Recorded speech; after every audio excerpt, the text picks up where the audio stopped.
വചനവീഥിയിലൂടെ father ജെ.ബി. Puthur. വിശുദ്ധ ലൂക്കാ രചിച്ച നമ്മുടെ കർത്താവ് യേശുമിശിഹായുടെ പരിശുദ്ധ സുവിശേഷം. അധ്യായം 9, 37 മുതൽ 43 വരെയുള്ള വാക്യങ്ങൾ.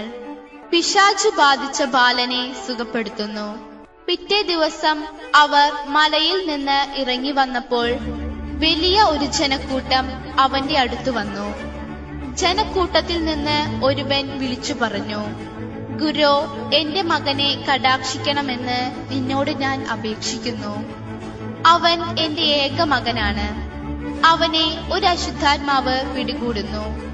അപ്പോൾ അവൻ പെട്ടെന്ന് നിലവിളിക്കുന്നു. നുരയും പതയും പുറപ്പെടുന്നതുവരെ അത് അവനെ ഞെരുക്കി പീഡിപ്പിക്കുകയും പരിക്കേൽപ്പിക്കുകയും ചെയ്യുന്നു. അതവനെ വിട്ടുമാറുന്നുമില്ല. അതിനെ പുറത്താക്കാൻ ഞാൻ നിന്റെ ശിഷ്യന്മാരോട് അപേക്ഷിച്ചു, എന്നാൽ അവർക്ക് സാധിച്ചില്ല. യേശു പ്രതിവചിച്ചു, വിശ്വാസമില്ലാത്ത വഴിപിഴച്ച തലമുറയെ, ഞാൻ എത്രനാൾ നിങ്ങളോട് കൂടെ ഉണ്ടായിരിക്കും? എത്രനാൾ നിങ്ങളോട് ക്ഷമിക്കും? നിന്റെ മകനെ ഇവിടെ കൊണ്ടുവരിക. യേശുവിന്റെ അടുത്തേക്ക് വരുമ്പോൾ തന്നെ പിശാച് അവനെ നിലത്തു വീഴ്ത്തി പീഡിപ്പിച്ചു. യേശു അശുദ്ധാത്മാവിനെ ശാസിക്കുകയും കുട്ടിയെ സുഖപ്പെടുത്തി പിതാവിനെ ഏൽപ്പിക്കുകയും ചെയ്തു.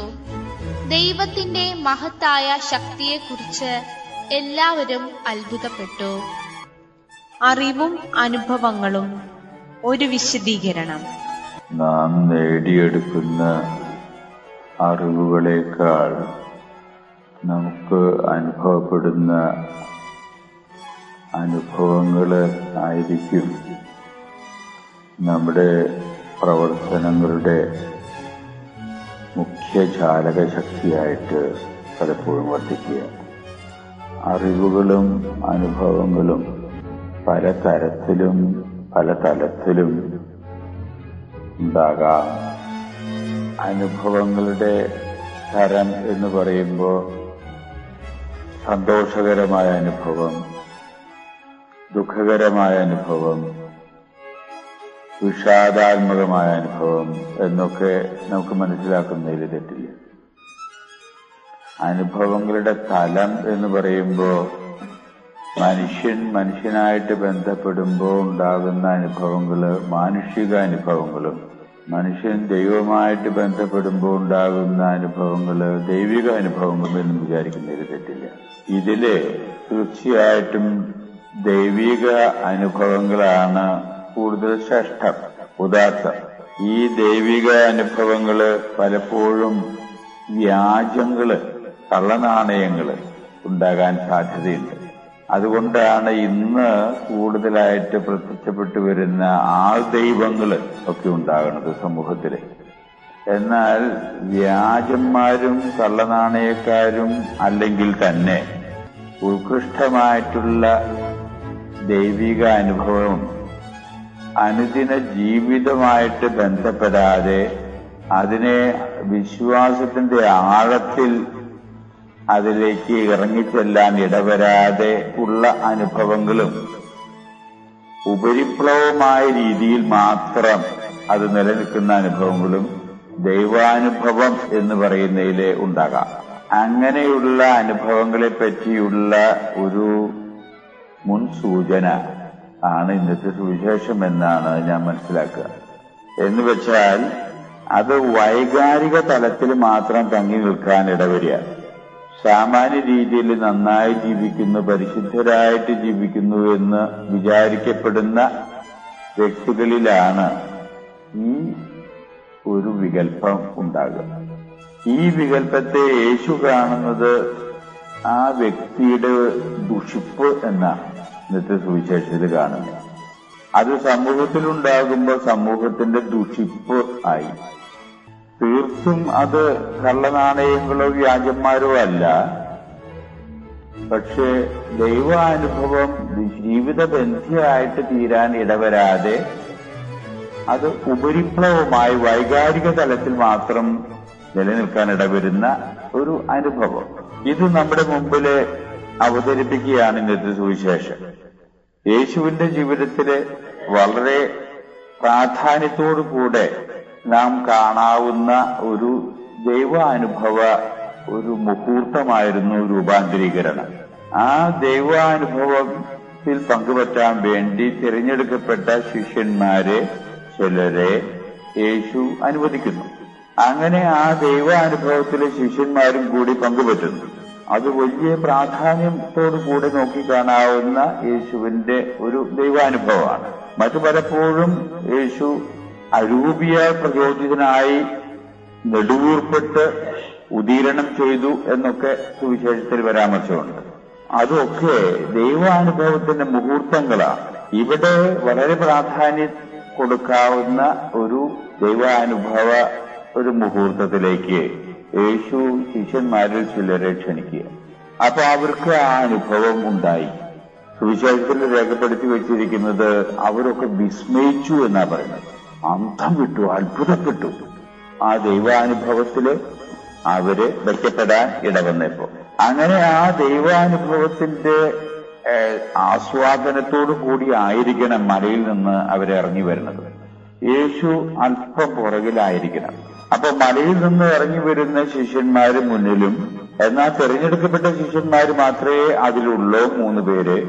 ആ മലയുടെ ഏതാണ്ട് വേറെ സ്ഥലത്ത് പ്രാർത്ഥനാ നിരതരായിരിക്കുന്ന മറ്റു ശിഷ്യന്മാരും കൂടി ഒത്ത് ഈ ദൈവാനുഭവം അവര് തമ്മിൽ പങ്കുവെച്ചുകൊണ്ട് വളരെ സന്തോഷഭരിതമായിട്ടുള്ള രീതിയിലാണ് അവരിറങ്ങി വരുന്നത്. താഴ്വാരത്ത് അവരെത്തിയപ്പോ യഥാർത്ഥത്തിലെ ഒരു കുടുംബം ജീവിത പ്രശ്നത്തിന്റെ നീറുന്ന ആ ഒരു അനുഭവമായിട്ട് അവർ കാത്തു നിൽക്കുക. ആ കുടുംബത്തിന്റെ ജീവിത പ്രശ്നം ഇതായിരുന്നു. ആ കുടുംബത്തിലെ ഏക പ്രതീക്ഷ എന്ന് പറയാവുന്ന ആ കുടുംബത്തിലെ മകന് രോഗം. ആ രോഗത്തിന് ചികിത്സിക്കാവുന്നൊക്കെ അന്ന് ചെയ്യാവുന്നൊക്കെ ചെയ്താലും ആ രോഗം കൂടുതൽ മോശമാകുന്നതല്ലാതെ ഭേദമാകുന്നില്ല. അതിന്റെ അടിസ്ഥാനത്തിലാണ് കുടുംബാംഗങ്ങള് ആ മകനെ മലയുടെ അടിവാരത്തിലേക്ക് കൊണ്ടുവന്നുള്ളത്. യേശുവും ശിഷ്യന്മാരും മലയിലുണ്ട് എന്ന് മനസ്സിലാക്കിക്കൊണ്ട് കൂടി ആയിരിക്കാം ആ സമയത്ത് ആ കുടുംബം ഇവരെ കാത്ത് മലയുടെ അടിവാരത്തിൽ നിൽക്കുന്നത്. ശിഷ്യന്മാരെ കണ്ട് ആദ്യം ഇറങ്ങി വരുന്ന ശിഷ്യന്മാരോട് ഈ കാര്യം അവർ പറയുന്നു. സുവിശേഷത്തിൽ നിന്ന് മനസ്സിലാകുന്ന രീതി അനുസരിച്ച് ശിഷ്യന്മാർക്ക് ആ രോഗിയെ സുഖമാക്കാൻ സാധിക്കുന്നില്ല. അങ്ങനെ നിരാശ പൂണ്ട് നിൽക്കുന്ന അവസരത്തിലാണ് യേശു കടന്നു വരുന്നത്. യേശുവിനോട് സ്വാഭാവികമായിട്ട് ആ കുടുംബങ്ങൾ വേദനയോടുകൂടെ ഈ അനുഭവം പങ്കുവയ്ക്കുന്നു. യേശു അപ്പൊ പറയുന്ന വാക്കുകളാണ്: ഈ വഴിപിഴച്ച തലമുറ മറ്റു ചില വിവർത്തനങ്ങളില് ഈ ദുഷിച്ച തലമുറ എന്ന പ്രയോഗവും യേശു പ്രയോഗിക്കുന്നതായിട്ട് കാണാം. എന്താ ഇവിടെ ഉണ്ടായത്? ഞാൻ എത്ര നാള് നിങ്ങളോട് കൂടി ആയിരിക്കും? നിങ്ങൾ ഇപ്പോൾ അനുഭവിച്ച ദൈവാനുഭവം നിങ്ങളുടെ ജീവിതത്തിന്റെ ഭാഗമാക്കാൻ നിങ്ങൾക്ക് സാധിക്കാതെ വരുന്നു. ശിഷ്യന്മാരെ ഉദ്ദേശിച്ചും മറ്റുള്ള അവിടെ കൂടിയിരിക്കുന്ന ആളുകളെ ഉദ്ദേശിച്ചും കൂടിയാകാം പൊതുവായിട്ട് യേശു പറയുക, നിങ്ങൾക്ക് എന്ത് അനുഭവങ്ങൾ ഉണ്ടായാലും അത് മനുഷ്യാനുഭവങ്ങളാകട്ടെ ദൈവാനുഭവങ്ങളാകട്ടെ അത് ജീവിത ബന്ധിയായിട്ട് തീർക്കാനുള്ള ഒരു വ്യാകരണം നിങ്ങളുടെ ജീവിതത്തിൽ നിങ്ങൾ കരുപ്പിടിപ്പിക്കേണ്ടിയിരിക്കുന്നു. അല്ലെങ്കിൽ അത് വെറുതെ ഒരു ചടങ്ങായിട്ട് തീരും.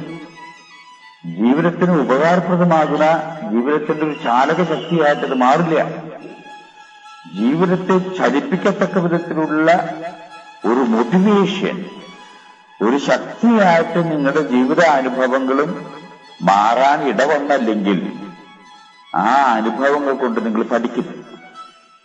അതുകൊണ്ട് യേശു അവരെ ശാസിക്കുന്നു, എന്നിട്ട് രോഗിയെ സുഖമാക്കുന്നു. ഇതിൽ നിന്ന് നാം മനസ്സിലാക്കിയെടുക്കേണ്ടത് ഒരു വലിയ സത്യമുണ്ട്. നമ്മൾ ചിലപ്പോൾ ചില പ്രാർത്ഥന മോമെന്റുകളില്, ധ്യാന നിമിഷങ്ങളില്, അല്ലെങ്കിൽ വളരെ അപൂർവമായിട്ട് ചിലപ്പോൾ ജീവിതത്തിൽ ഉണ്ടാകുന്ന ചില അനുഭവങ്ങളില് ഒരു ദൈവാനുഭവം എന്ന രീതിയിലൊക്കെ നമുക്ക് ഹൃദയത്തില് ഒരു നല്ല ഒരു ചിന്തയൊക്കെ ഉണ്ടാകാം. പക്ഷെ ആ ചിന്ത വൈകാരികമായ തലത്തിൽ മാത്രം നിൽക്കാൻ ഇടവരികയാണെങ്കിൽ അത് ജീവിതത്തിൽ ഉപകാരം ഉണ്ടാവില്ല. അതുകൊണ്ട് വ്യക്തി വളരില്ല. വ്യക്തിയുടെ വളർച്ച ഉണ്ടാകണമെന്ന് വരികില് ഈ ഉണ്ടാകുന്ന അനുഭവങ്ങള് ജീവിതബുദ്ധിയായിട്ട് തീരണം. ജീവിതത്തിന്റെ പരിപരുത്ത വശങ്ങള് തരണം ചെയ്യുന്നതിന് വേണ്ടി ഈ അനുഭവങ്ങള് ഉപയോഗപ്രദമാകണം. വേറെ വിധത്തിൽ പറഞ്ഞാൽ, നമ്മൾ പ്രാർത്ഥന കഴിഞ്ഞ് തിരിച്ചു വരുമ്പോ ഒരു യഥാർത്ഥത്തില് മറ്റ് പ്രാർത്ഥിക്കാത്ത മനുഷ്യരെക്കാൾ കൂടുതൽ ഒരു കാര്യത്തെ പറ്റി കൂടുതൽ ആകുല ചിന്തയും ഉത്കണ്ഠയും നമ്മുടെ ഹൃദയത്തിലുണ്ടെങ്കിൽ അതിന്റെ അർത്ഥം ആ പ്രാർത്ഥന ഫലപ്രദമായിട്ടില്ല. അത് പ്രാർത്ഥനയല്ല, അത് സമയം കളഞ്ഞു എന്ന് മാത്രമേ ഉള്ളൂ. അപ്പൊ നമ്മൾ പ്രാർത്ഥിക്കുന്നുണ്ടെങ്കിൽ, നമ്മൾ ധ്യാനിക്കുന്നുണ്ടെങ്കിൽ അതിന്റെ ഫലമായിട്ട് നമ്മുടെ ജീവിതത്തിലെ ദൈവമായിട്ടുള്ള അനുഭവത്തിലേക്ക് യാഥാർത്ഥ്യബോധത്തോടുകൂടി കടന്നു ചെല്ലാൻ ഇത് ഉപകരിക്കണം. ഈ അങ്ങനെ ഉപകരിക്കുന്നില്ലെങ്കിൽ അത് വെറും ഒരു ചടങ്ങ്, ഒരു അനുഷ്ഠാനം, ഒരു പതിവ്, ഇത് കവിഞ്ഞൊന്നും അതിനില്ല. ജീവിതത്തെ അത് വളർത്തില്ല എന്ന സത്യമാണ്. നല്ല വ്യക്തികളാണെന്ന് വിചാരിക്കുന്ന ആളുകള് ഉണ്ടാകാൻ ഇടവരുന്ന ഈ വികല്പത്തെ മാറ്റാൻ യേശു ഇന്ന് സുവിശേഷത്തിലൂടെ നമ്മോട് നിർദ്ദേശിക്കുന്നത് എന്ന് വേണം മനസ്സിലാക്കാൻ. അങ്ങനെ മനസ്സിലാക്കി വരുമ്പോ നമുക്ക് ചെമ്മീൻ നന്നാക്കുന്ന പോലെ പാലും തലയും കളഞ്ഞു, അതിന്റെ ഷെല്ലുകളും കളഞ്ഞു, ബാക്കിയെ പരിപ്പ് ഇത്രയേ ഉള്ളൂ. ഇതേമാതിരി നമ്മുടെ ജീവിതത്തിൽ നിന്ന് അത് കളഞ്ഞു, ഇത് കളഞ്ഞു, മറ്റും കളഞ്ഞു, മറിച്ചും കളഞ്ഞു, ഒന്നും ഉണ്ടാവില്ല. ചെമ്മീനിൽ അല്പെങ്കിലും ഉണ്ടാവും. നമുക്ക് ഒന്നും ഉണ്ടാകാൻ ഇടവരാത്ത 50 കൊല്ലം ജീവിച്ചു, 60 കൊല്ലം ജീവിച്ചു, 70 കൊല്ലം ജീവിച്ചു, അവസാനം ഒരു പിടിയില്ല. ജീവിതത്തിന്റെ പരിപരുത്ത വശങ്ങൾ വരുമ്പോ ഞാൻ ആത്മഹത്യ ചെയ്യുമെന്നുള്ള ഭീഷണിയിലേക്കൊക്കെ വരികയാണ് എന്ന് വരികിൽ നമ്മുടെ ജീവിതം പാഴായി. ദൈവത്തെ സംബന്ധിച്ചിടത്തോളം ഒരു അവബോധമില്ലാതെ ദൈവനാമം ഉദ്ധരിച്ചു അല്ലെങ്കിൽ ഉച്ചരിച്ച് നമ്മൾ നശിക്കാനിടവരാവുന്ന ഒരു സ്ഥിതിവിശേഷം നമ്മുടെ മുമ്പില് ഉള്ളത് നമ്മൾ കണ്ട് യാഥാർത്ഥ്യബോധത്തോടുകൂടെ അതിനെ മനസ്സിലാക്കിയിട്ട് അതിനെ കൈകാര്യം ചെയ്യാൻ സാധിക്കും എന്നുള്ളതാണ് ഇന്നത്തെ സുവിശേഷത്തിന്റെ സന്ദേശമായിട്ട് നമുക്ക് ഉൾക്കൊള്ളാവുന്നത്.